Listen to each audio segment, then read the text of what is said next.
Catéchisme de l'Église catholique, précédé de la Constitution apostolique Fidei Depositum pour la publication de ce catéchisme rédigé à la suite du deuxième concile œcuménique du Vatican par saint Jean-Paul II, serviteur des serviteurs de Dieu en perpétuelle mémoire.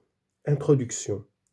Garder le dépôt de la foi, telle est la mission que le Seigneur a confiée à son Église et qu'elle accomplit en tout temps.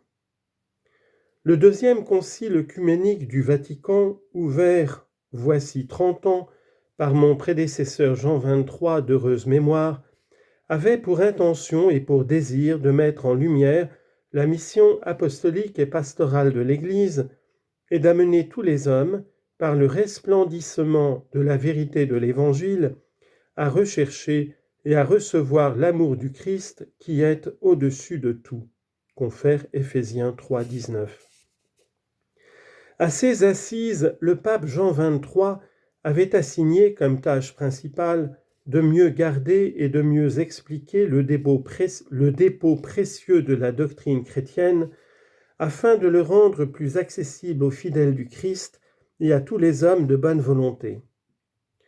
Pour cela, le concile ne devait pas d'abord condamner les erreurs de l'époque, mais il devait avant tout s'attacher à montrer sereinement la force et la beauté de la doctrine de la foi. Les lumières de ce concile, disait-il, seront pour l'Église une source d'enrichissement spirituel. Après avoir puisé en lui de nouvelles énergies, elle regardera sans crainte vers l'avenir. Nous devons nous mettre joyeusement sans crainte au travail qu'exige notre époque en poursuivant la route sur laquelle l'Église marche depuis près de 20 siècles. Avec l'aide de Dieu, les pères conciliaires ont pu élaborer, au long de 4 années de travail, un ensemble considérable d'exposés doctrinaux et de directives pastorales offerts à toute l'Église. Pasteurs et fidèles y trouvent des orientations pour ce renouveau de pensée, d'activité, de mœurs, de force morale, de joie et d'espérance qui a été le but même du Concile, selon les paroles de Paul VI, dans son discours de clôture. Depuis sa conclusion, le Concile n'a cessé d'inspirer la vie ecclésiale. En 1985, je pouvais déclarer, pour moi qui ai eu la grâce spéciale d'y participer et de collaborer activement à son déroulement, Vatican II a toujours été, et est d'une manière particulière en ces années de mon pontificat, le point constant de référence de toute mon action pastorale, dans l'effort conscient de traduire ces directives par une application concrète et fidèle au niveau de chaque Église et de toute l'Église. Il faut sans cesse revenir à cette source.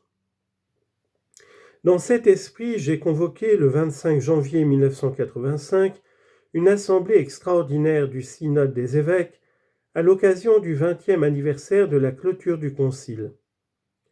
Le but de cette assemblée était de célébrer les grâces et les fruits spirituels du Concile Vatican II, d'en approfondir l'enseignement pour mieux y adhérer et d'en promouvoir la connaissance et l'application.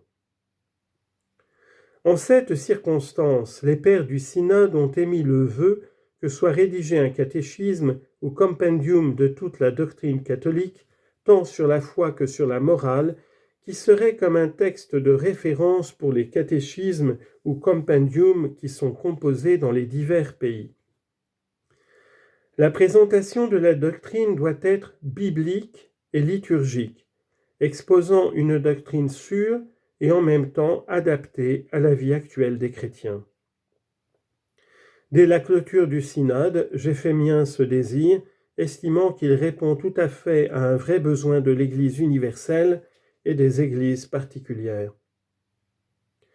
Comment ne pas rendre grâce de tout cœur au Seigneur en ce jour où nous pouvons offrir à l'Église tout entière, sous le nom de catéchisme de l'Église catholique, ce texte de référence pour une catéchèse renouvelée aux sources vives de la foi?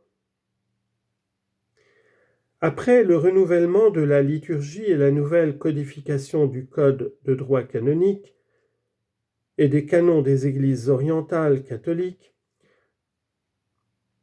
la nouvelle codification du droit canonique de l'Église latine et des canons des églises orientales catholiques, ce catéchisme apportera une contribution très importante à l'œuvre de renouveau de toute la vie ecclésiale, voulue et mise en application par le Deuxième Concile du Vatican. Itinéraire et esprit de la préparation du texte. Le catéchisme de l'Église catholique est le fruit d'une très large collaboration. Il a été mûri durant 6 années de travail intense, dans un esprit d'ouverture attentif et avec une ardeur chaleureuse. En 1986, j'ai confié à une commission de 12 cardinaux et évêques présidée par le cardinal Joseph Ratzinger la tâche de préparer un projet pour le catéchisme demandé par les pères du synode. Un comité de rédaction de 7 évêques diocésains, experts en théologie et en catéchèse, a assisté la commission dans son travail. La commission chargée de donner les directives et de veiller au déroulement des travaux a suivi attentivement toutes les étapes de la rédaction des 9 versions successives. Le comité de rédaction, pour sa part, a assumé la responsabilité d'écrire le texte et d'y introduire les modifications demandées par la commission et d'examiner les remarques de nombreux théologiens, exégètes, catéchètes et surtout des évêques du monde entier en vue d'améliorer le texte. Le comité a été un lieu d'échange fructueux et enrichissant en vue d'assurer l'unité et l'homogénéité du texte. Le projet a fait l'objet d'une vaste consultation de tous les évêques catholiques, de leurs conférences épiscopales ou de leurs synodes, des instituts de théologie et de catéchèse. Dans son ensemble, le projet a reçu un accueil largement favorable de la part de l'épiscopat. On est en droit de dire que ce catéchisme est le fruit d'une collaboration de tout l'épiscopat de l'Église catholique qui a généreusement accueilli mon invitation à prendre sa part de responsabilité dans une initiative qui touche de près à la vie ecclésiale. Cette réponse suscite en moi un profond sentiment de joie, car le concours de tant de voix exprime véritablement ce qu'on peut appeler la symphonie de la foi. La réalisation de ce catéchisme reflète ainsi la nature collégiale de l'épiscopat. Elle atteste la catholicité de l'Église. Distribution de la matière. Un catéchisme doit présenter fidèlement et organiquement l'enseignement de l'Écriture sainte, de la tradition vivante dans l'Église et du magistère authentique, de même que l'héritage spirituel des pères, des saints et des saintes de l'Église, pour permettre de mieux connaître le mystère chrétien et de raviver la foi du peuple de Dieu.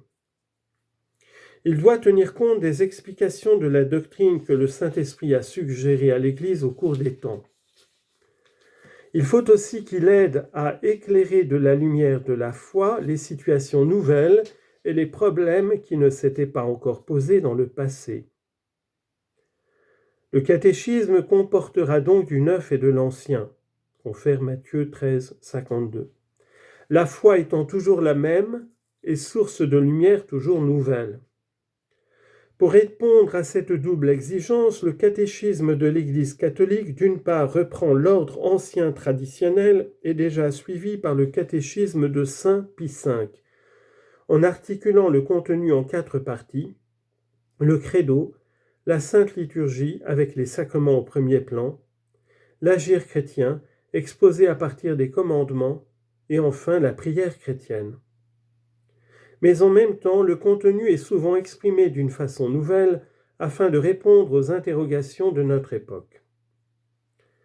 Les 4 parties sont liées les unes aux autres. Le mystère chrétien est l'objet de la foi, première partie. Il est célébré et communiqué dans les actions liturgiques, deuxième partie. Il est présent pour éclairer et soutenir les enfants de Dieu dans leur agir, troisième partie.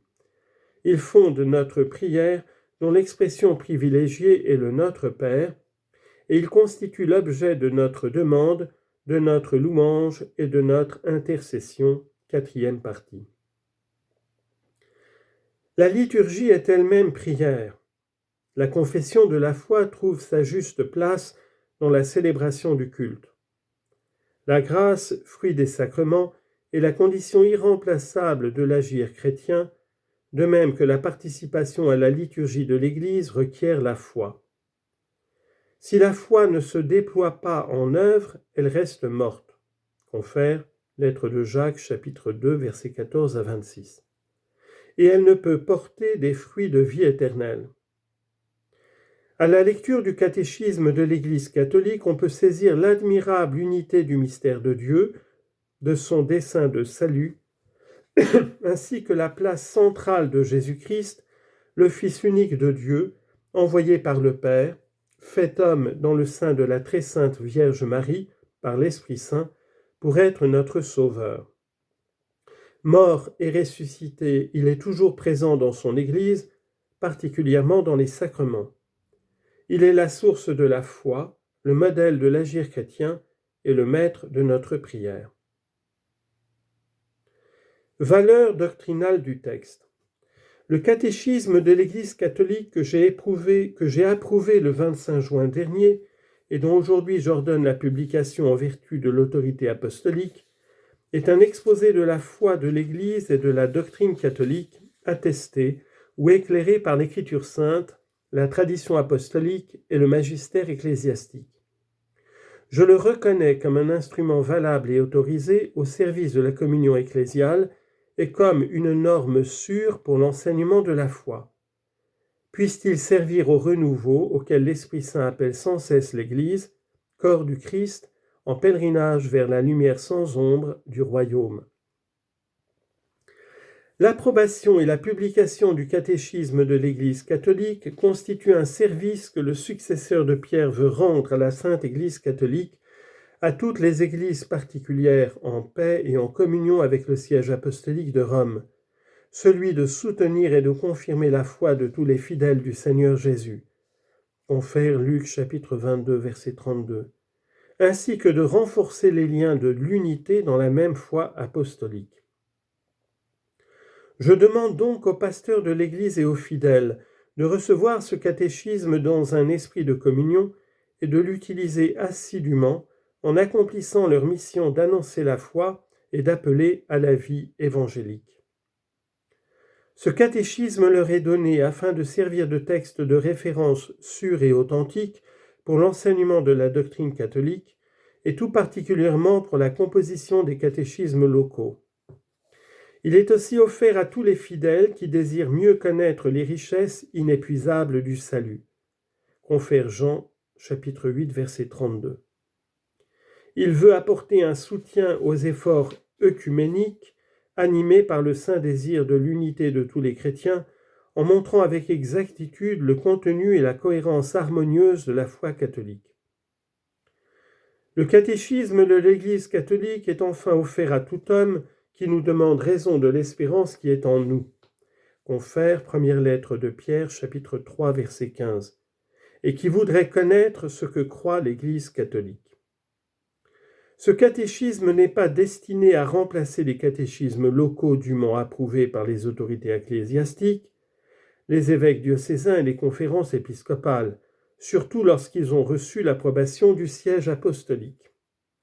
Il est destiné à encourager et à aider la rédaction de nouveaux catéchismes locaux qui tiennent compte des diverses situations et cultures, mais qui gardent avec soin l'unité de la foi et la fidélité de la doctrine catholique. Au terme de ce document qui présente le catéchisme de l'Église catholique, je prie la très sainte Vierge Marie, mère du Verbe incarné et mère de l'Église, de soutenir par sa puissante intercession le travail catéchétique de l'Église entière à tous les niveaux, en ce temps où l'Église est appelée à un nouvel effort d'évangélisation. Puisse la lumière de la vraie foi délivrer l'humanité de l'ignorance et de l'esclavage du péché pour la conduire à la seule liberté digne de ce nom. Confère Jean chapitre 8 verset 32, celle de la vie en Jésus-Christ sous la conduite de l'Esprit Saint. Ici-bas et dans le royaume des cieux, dans la plénitude du bonheur de la vision de Dieu face à face. Confère 1 Corinthiens 13, 12 et 2 Corinthiens 5, versets 6 à 8. Donné le 11 octobre 1992, 30e anniversaire de l'ouverture du Deuxième Concile du Vatican, en la 14e année de mon pontificat.